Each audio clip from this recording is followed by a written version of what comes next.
We are starting out this video in the Universal Studios Orlando parking garage. We're boarding a bus to take us a mile or two down the road to what Universal Orlando Resort calls their third theme park. On our fall 2022 trip to Orlando, we had our very first visit to Universal's water park, Volcano Bay. And even though we have a fire in the fireplace at home as we record this, we are taking you back to a warmer September day in Orlando. You take a bus from the parking garage, go through this tunnel, and then come out at the entrance to this water park, which opened in 2017. The park is themed to various Polynesian islands and cultures.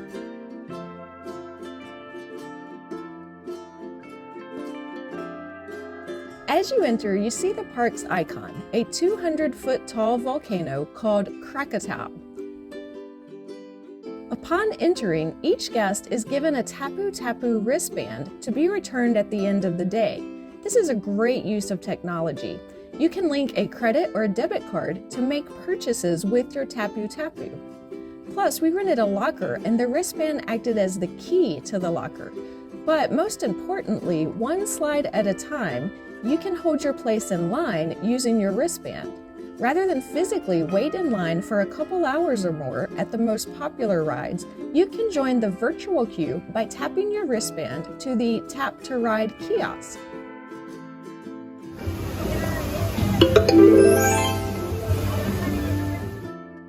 Your wristband will vibrate to alert you when it's your turn to get in a much shorter line at the ride.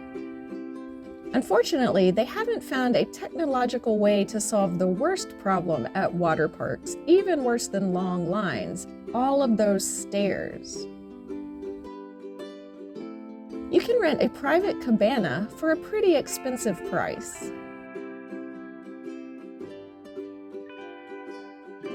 But what we did was we just got there at park opening and we found seats in front of the volcano. By the way, if you enjoy this video, please click the like button and consider subscribing to see where we go next.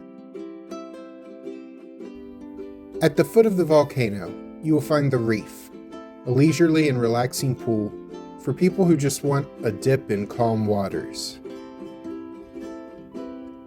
But right next door, under the cascading waterfalls of the volcano, is Waturi Beach, the park's wave pool.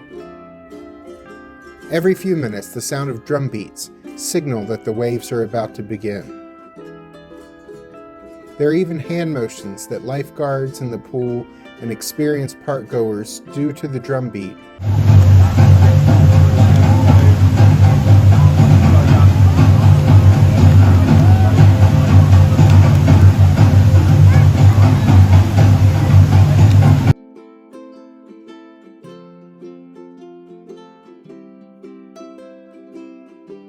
You can climb up into the volcano, passing some interactive experiences, some of which are controlled by your Tapu Tapu.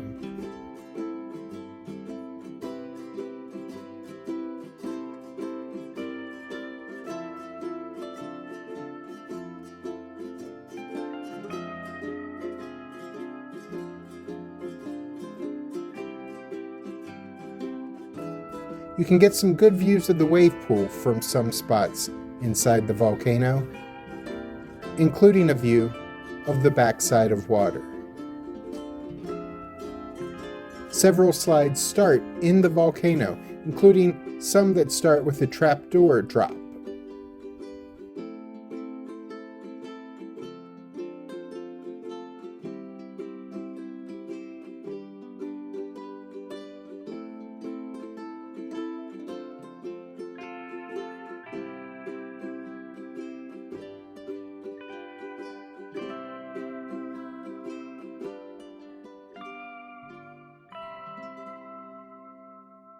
Also starting in the volcano is the ride that shares its name with the volcano, Krakatau, the park's extremely popular water coaster. On this ride, which had a 2 to 3 hour virtual line all day that we were there, canoes of 4 people are moved up and down inside the volcano and then through a waterfall and out into the sun.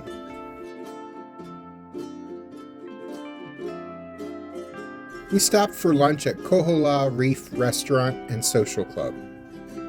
Kohola, which I may or may not be mispronouncing, is the Hawaiian word for whale. The restaurant was themed to an underwater reef. The theming all over this park, including its restaurants, is so well done. And the food here was good. It consisted of chicken and seafood dishes, burgers and barbecue, and longboard pizzas. Alice had coconut curry chicken with green coconut curry sauce, coconut rice, and sweet plantains. She thought it was delicious.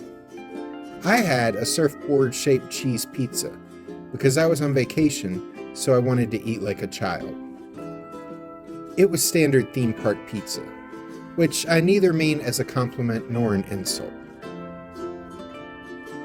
There are other food and drink options, like this bar themed to a Chinese sailboat. There was this place that serves Hawaiian pizza, shrimp mac and cheese, and hot dogs. Or Bamboo, featuring burgers, chicken sandwiches, and fish sandwiches.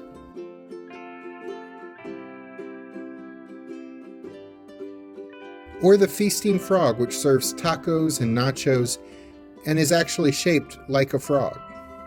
All of these are quick service restaurants with outdoor seating, though they often did have shaded seating areas nearby.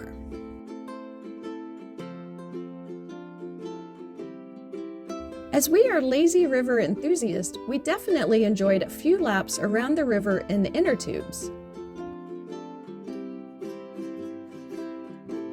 But one thing we liked even more was Teawa, the fearless river.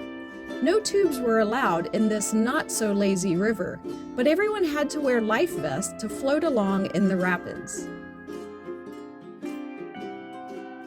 Here you see Oh Yeah and Oh No, the two serpentine slides that end in either a 4 or 6 foot drop into the water.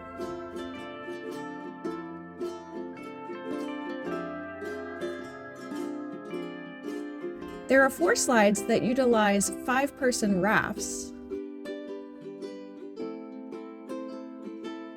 including one that sends your party flying up a giant wall.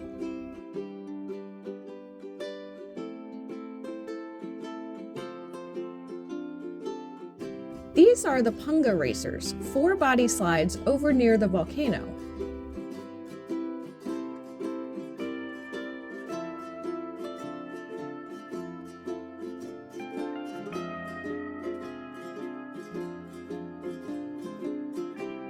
Then there were Taniwa Tubes, 4 enclosed tube slides featuring 2-person rafts.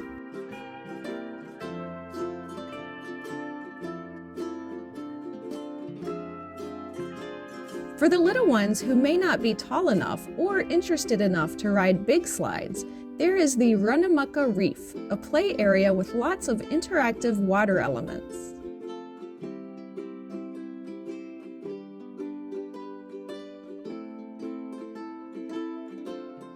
There are 2 shops where you can buy on-slide photos or souvenirs, or even supplies if you forgot sunscreen or water shoes or a towel.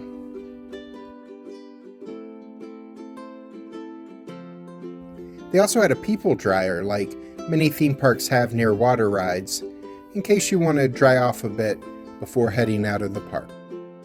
We really liked this park. Jack enjoyed the slides, and I loved the wave pool and the rivers.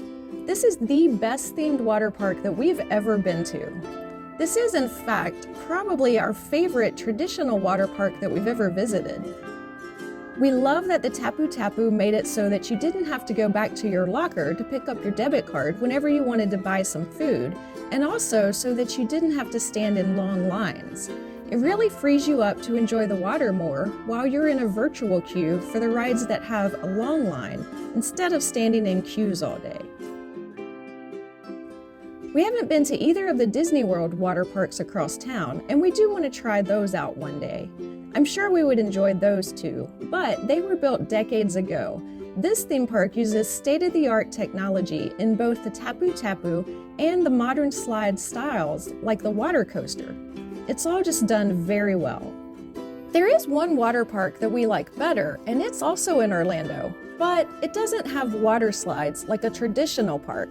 I'm talking about Discovery Cove. It does have a lazy river, but you can also swim with dolphins and swim alongside fish. It is absolutely amazing. Check out our video about Discovery Cove next by clicking on the link. I'm Alice. And I'm Jack. Be sure to click the subscribe button and ring the notification bell so you can join us as we're traveling through.